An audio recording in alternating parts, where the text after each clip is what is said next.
আজকের গল্পের লেখক ঐশিক মজুমদার। জন্ম কলকাতায়, 15ই মার্চ 1976। ছোটবেলা কেটেছে উত্তর কলকাতার দমদম অঞ্চলে, পরবর্তীকালে চলে আসা দক্ষিণ কলকাতার বেহালায়। আপাতত সেইখানেই থিতু। পেশায় চিকিৎসক। ছোটবেলা থেকেই সাহিত্যে অনুরাগ। কিশোর বয়স থেকে ফিকশন সাহিত্যে। একটা সময় থেকে ভালো লাগতে থাকে দেশি ও বিদেশি ভৌতিক, অলৌকিক ও কল্পবিজ্ঞান জড়ের রচনা। বিভিন্ন অনলাইন প্ল্যাটফর্মে ইতিমধ্যেই লেখকের বেশ কিছু গল্প প্রকাশিত হয়েছে। এছাড়াও সম্প্রতি পালক পাবলিশার্স থেকে প্রকাশিত হয়েছে লেখকের প্রথম বই ভীরুদের জন্য নয়। গল্প পাঠে সৌমেন, শ্যামাচরণ, নদের চাঁদ, প্রদীপ্ত, রাজা অম্বিকাচরণ, মোফাজ্জল আলী, মলয়, হরু কামার, সৌমেন, প্রচ্ছদ, কৃষ্ণেন্দু। শুরু হচ্ছে ঐশিক মজুমদারের গল্প ভূত হইতে সাবধান।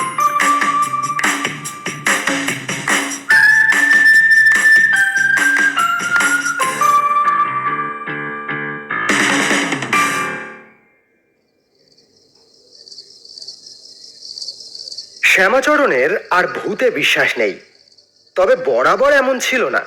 বছর 5 আগেও সে ছিল সরল সাদাসিধে বিশ্বাসী মানুষ। আর 5 জনের সাথে তার একটাই তফাৎ, সে জমিদারের বংশধর। বজবজের কাছেই গঙ্গার ধারে আছিপুর গ্রাম। সেখানে তাদের পেল্লায় পুরনো দালান কোঠা। এখন অবশ্য তার চেহারা পোড়ো বাড়ির মতো, এদিকে ওদিকে ভেঙে চুরে পড়ছে। সামনের দিকের 2টি ঘরে শ্যামাচরণ কোনো মতে মাথা গুঁজে থাকে। বাপ ঠাকুরদার মুখে সে শুনেছে তাদের পূর্বপুরুষেরা ছিলেন বর্ধমান রাজার অধীন ডাকসাইটে জমিদার। আছিপুরে বাঘ না থাকলেও তাদের দাপটে শেয়াল গরুতে এক ঘাটে জল খেত। যদিও বংশানুক্রমে সেই খাওয়ার দরুন সেই জমিদারি সম্পত্তি আজ তলানিতে এসে ঠেকেছে। কম বয়সে বাপ মা চোখ বোঝার পর সেই তলানি এসে পড়ল শ্যামাচরণের হাতে। তার বিয়ে থা হয়নি, সুতরাং ইয়ার দোষদের পাল্লায় পড়ে সেটুকু উড়ে যেতে বিশেষ দেরি হলো না। তখন শ্যামাচরণ পড়ল মহা আতান্তরে। সেদিন রাতে শুয়ে শুয়ে সে সেই কথাই ভাবছিল। হাতে টাকা পয়সা তেমন নেই। বন্ধু ও শুভানুধ্যায়ীরা একে একে কেটে পড়লেও পাওনাদারদের অন্তরঙ্গতা ক্রমেই বাড়ছে। এই পরিস্থিতিতে কোনো একটা কাজে না ঢুকলেই নয়। কিন্তু ছোটবেলা থেকেই সে কোনো কাজ করেনি। সকালে গণেশ হালুইকরের দোকানে কচুরি জিলিপি খাওয়া, দুপুরে সদানন্দের পাইস হোটেলে মাংস ভাত, আর রাতে হোসেন মিয়ার দোকানে বিরিয়ানি খাওয়া। এর বাইরে আর কোন কাজটা তার দ্বারা সম্ভব, অনেক ভেবেও সে তা ঠাওর করতে পারল না। বাপ পিতেমোর মুখে সে তার পূর্বপুরুষদের গল্প বিস্তর শুনেছে। তাদের অঢেল ধন সম্পদ নাকি চারিদিকে ছড়াছড়ি গড়াগড়ি যেত। তা সেই সম্পত্তির কিছুটাও যদি এখন পাওয়া যেত, এরকম 7-5 ভেবে তার ঘুম আসছিল না। আচমকাই ঘরের পিদিমটা দপ করে নিভে গেল। অন্ধকারের মধ্যে শ্যামাচরণ একটা দীর্ঘশ্বাসের শব্দ শুনতে পেল। একটু ভয় খেয়ে সে বলল, কে ওখানে? কোনো উত্তর নেই, তবে কেউ একজন গলা খাঁকারি দিল। শ্যামাচরণ এবারে একটু তেতিয়া হয়ে বলল, চোর ডাকাত হলে পথ দেখো ভাইয়া, এ বাড়িতে বিশেষ সুবিধা হবে না। এ কথায় অবশ্য কাজ হলো। খাঁকারি দেওয়া গলাটা শশব্যস্ত হয়ে বলল, কি সর্বনাশ! মহামহিম রাজা অম্বিকাচরণকে চোর ডাকাত বলছো? এতক্ষণে অন্ধকারে কিছুটা চোখ সয়ে এসেছে। শ্যামাচরণ ঠাউর করে দেখল ঘরের মধ্যে 2 জন লোক দাঁড়িয়ে রয়েছে। একজন বেঁটে মোটা মাঝবয়সী, অন্যজন শিরিঙ্গে বৃদ্ধ। দুজনেরই পরনে যাত্রাদলের রাজা গজার মতো পোশাক, মাথায় উষ্ণিস। বৃদ্ধের হাতে একটা বাহারি ছড়িও যেন চোখে পড়ল। গলাটা বেঁটে মোটার। শ্যামাচরণকে তাকিয়ে থাকতে দেখে সে তাড়া লাগালো। হা করে দেখছো কি বাবু? রাজা মশাইকে পেন নাম করো, তোমার প্রপিতামহ হন যে। শ্যামাচরণ আরো বড় হাঁ করে বলল, আমার কে হন? প্রো মানে ঠাকুরদার ঠাকুরদা, এই পেন নাম করো শিগগির। ঘাবড়ে গিয়ে শ্যামাচরণ ঢিপ করে একটা প্রণাম ঠুকে বসলো।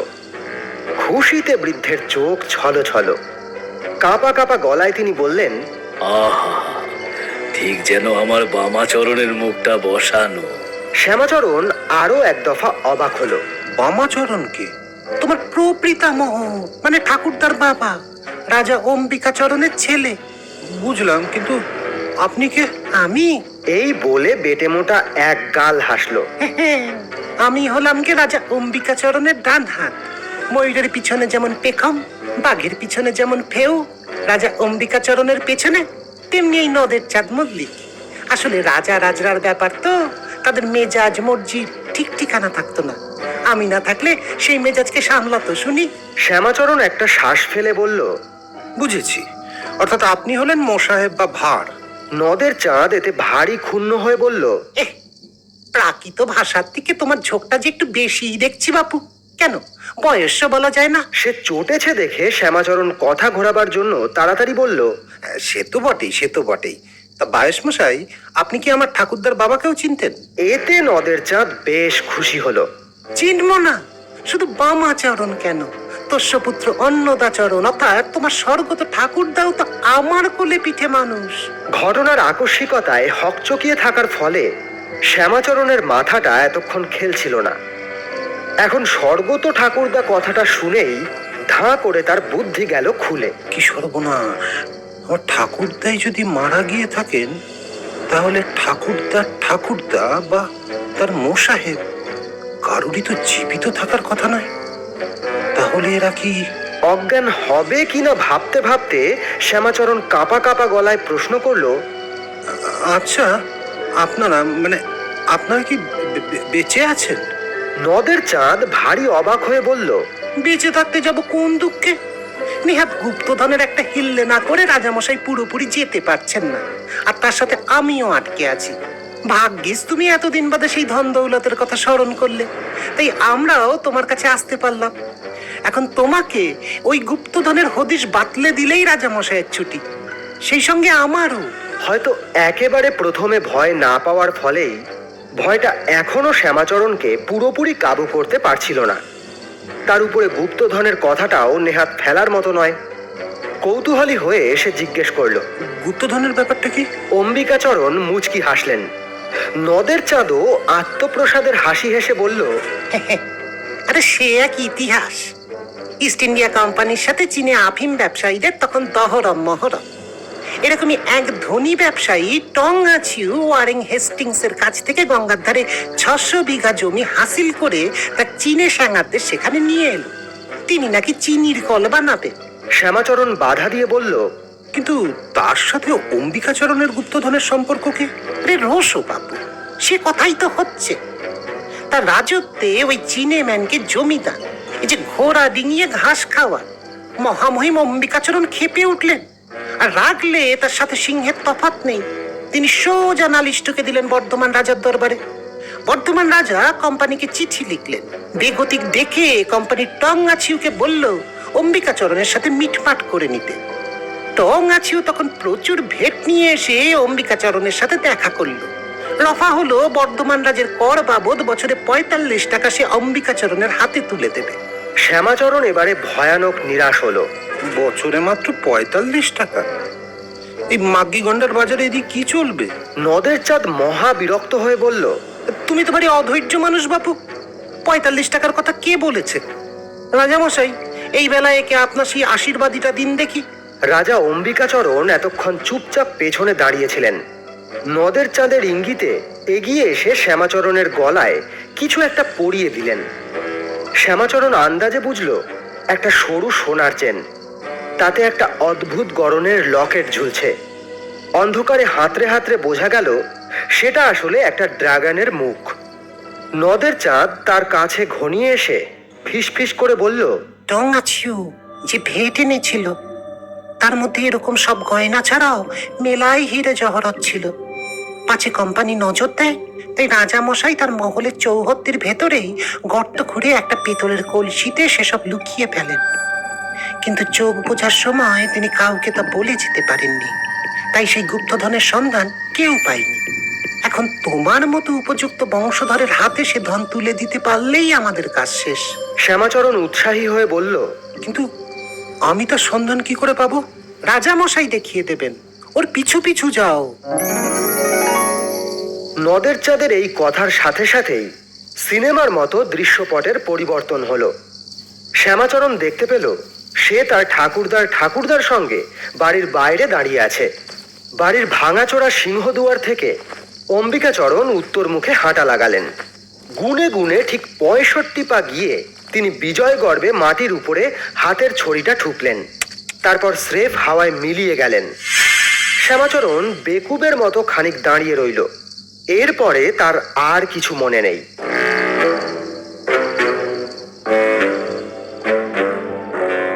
পরদিন ভোরে ঘুম থেকে উঠে পুরো ঘটনাটাকেই সে স্বপ্ন ভেবে উড়িয়ে দিতে যাচ্ছিল।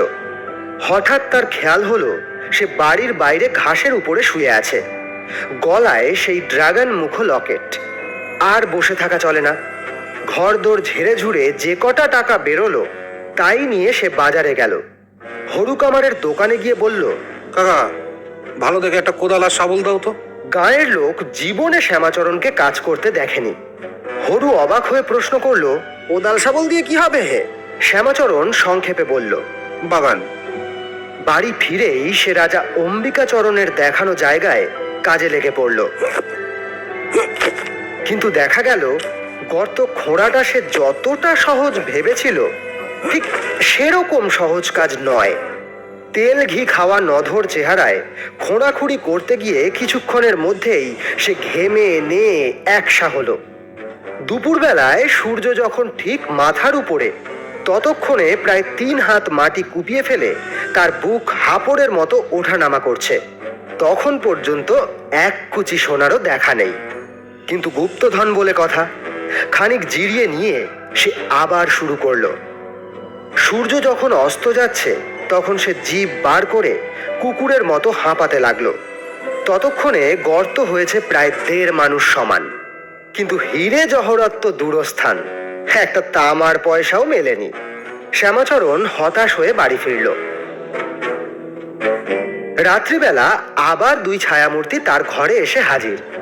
নদের চাঁদ বেশ রাগত সুরেই তাকে বলল, গুপ্তধন খুঁজতে গিয়ে এত অল্পেই যদি দমে যাও তাহলে ছাড়ান নাও বাপু। এসব কাজে একলপ্তে হবার নয়, তোমাকে বলাটাই ভুল হয়েছে। লজ্জিত শ্যামাচরণ জিভ কেটে বলল, আরে না না, আমাকে কি করতে হবে বলুন। নদের চাঁদও একটু নরম হলো। আসলে সব সময় তো নিখুঁত ভাবে দিক বিচার করা যায় না। এক কাজ করো, তুমি আজ আর একবার রাজামশাইয়ের সাথে যাও। আজ কিন্তু অম্বিকাচরণ সিংহ দরজা থেকে পূর্ব দিকে চললেন। গুনে গুনে 65 পা গিয়ে একটা জায়গায় দেখিয়ে দিয়ে তিনি ফের অদৃশ্য হলেন। পরের দিন শ্যামাচরণ সেই জায়গাটায় শাবল চালালো। সারা দিনের প্রবল মেহনতে সে প্রায় 7 হাত মাটি খুঁড়ে ফেলল। কিন্তু এবারেও গুপ্তধনের দেখা পাওয়া গেল না।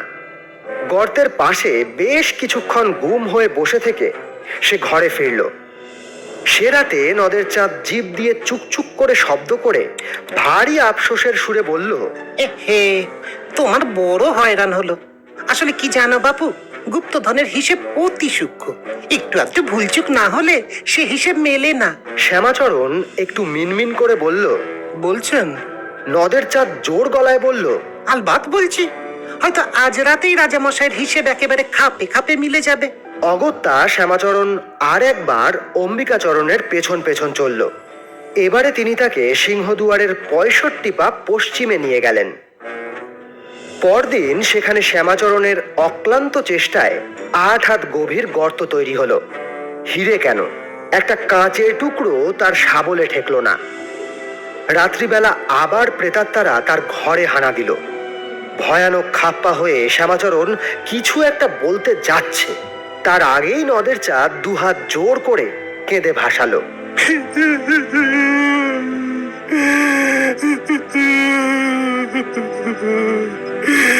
তুমি তো বড় হৃদয়হীন পাষাণ হে। বলে বুড়ো মানুষটার বয়সের কথাটাও তো একটু ভাববে। 100, 200 নয়, পাক্কা 250 বছর। তার একটু ভুলভ্রান্তি কমাগেন না করতে পারলে না? অদূরে অম্বিকাচরণও অশ্রু সজল নেত্রে দাঁড়িয়ে আছেন। সেদিকে তাকিয়ে শ্যামাচরণের মনটা একটু নরম হলো। সত্যি তো, বুড়ো হলে মানুষেরই মতিভ্রম হয়, আর ইনি তো ভূত। সে একটু দোনমনা করে বলল, এই কিন্তু শেষবার, আর আমি গুপ্তধনের খোঁজ করতে পারবো না। নদের চাঁদ শশব্যস্তে বলল, আর করতেও হবে না, এবার এই কেল্লা পথে। এবারে অম্বিকাচরণ শটান বাড়ির পেছন দিকে হাঁটা দিলেন। পরের দিন বাড়ির পেছনে 9 হাত গর্ত খুঁড়েও কিচ্ছু মিলল না। ধুমায়িত আগ্নেয়গিরির মতো ফুঁসতে ফুঁসতে শ্যামাচরণ ঘরে ফিরল। আজ রাতে ভূত দুটোকে হাতে পেলে সে দেখে নেবে। সে রাতে কিন্তু অম্বিকাচরণ বা নদের চাঁদ কারুর টিকিটিরও দেখা পাওয়া গেল না। সম্ভবত পরিস্থিতি বেগতিক দেখে তারা গা ঢাকা দিয়েছেন। তারা না আসুন, ততদিনে শ্যামাচরণেরও রোগ চেপে গেছে। সে এর শেষ দেখেই ছাড়বে। এখনো বাড়ির ঈশান, নৈঋত, অগ্নি, বায়ুকোণ বাকি আছে। গুপ্তধনের সন্ধান সে পাবেই। প্রতিদিন সকালে উঠেই সে এক একটা কোণ ধরতে লাগলো। এতদিন খুঁড়তে খুঁড়তে তার বেশ হাতসই হয়ে গেছে। এক এক দিনেই 10 হাত খুঁড়ে ফেলে। নাওয়া খাওয়ার ঠিক নেই, চোখ লাল, চুলে জটা, হাতে শাবল। মাঝে মাঝেই গুপ্তধন গুপ্তধন বলে চেঁচিয়ে উঠছে।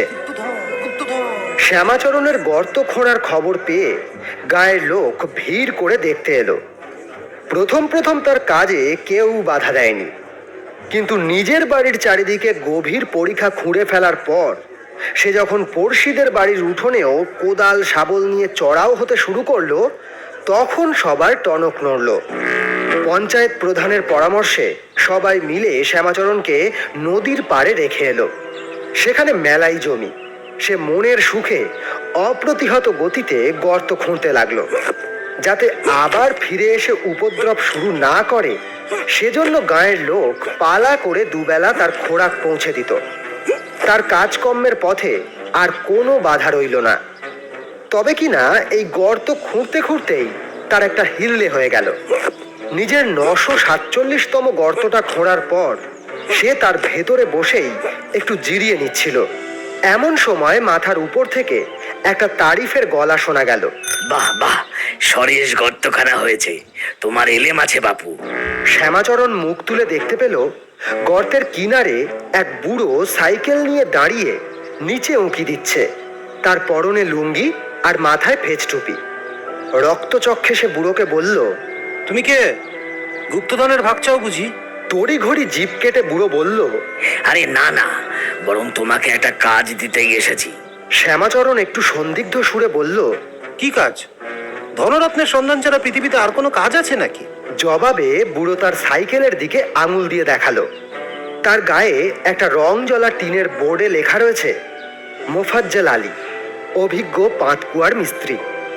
আরো বিভ্রান্ত হয়ে শ্যামাচরণ জিজ্ঞেস করলো, কিন্তু গুপ্তধনের সাথে পাতকুয়োর কি সম্পর্ক? আছে রে বাপ, গভীর সম্পর্ক আছে। বুড়ো খুব আগ্রহের সাথে বলল, আমি বলি কি, তুমি আমার অ্যাসিস্ট্যান্ট হয়ে যাও। আমি যেখানেই দেখিয়ে দেবো সেখানেই তুমি গুপ্তধনের জন্য খুঁড়তে শুরু করে দেবে। গর্ত হাত 10 গভীর হলেই বাকিটা আমি বুঝে নেব। অগত্যা শ্যামাচরণ পাতকুয়ো খোঁড়ার কাজে লাগলো। একদিক থেকে তার ভালোই হলো। মোফাজ্জলের সাথে গিয়ে সে নতুন নতুন জায়গায় গুপ্তধন খুঁজতে পারে। গেল বছর মোফাজ্জল পক্ষাঘাতে শয্যা নেওয়ার পর থেকে সেই হেডমিস্ত্রি হয়ে বসেছে। মোফাজ্জলের ছেলে তোফাজ্জল তাকে সাহায্য করে।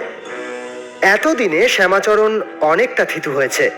গৃহস্থের বাড়িতে কুয়ো খুঁড়তে গিয়ে তবুও সে মাঝে মধ্যে বলে বসে, গুপ্তধন মিললে কিন্তু ভাব পাবে না বাপু, আগে থেকেই বলে রাখছি। তোফাজ্জল চালাক চতুর ছেলে, সে সামলে নেয়। তবে ওই যে প্রথমেই যে কথা বলেছি, শ্যামাচরণের আর ভূতে বিশ্বাস নেই। অর্থাৎ ভূতকে এখন সে এক বিন্দুও বিশ্বাস করে না।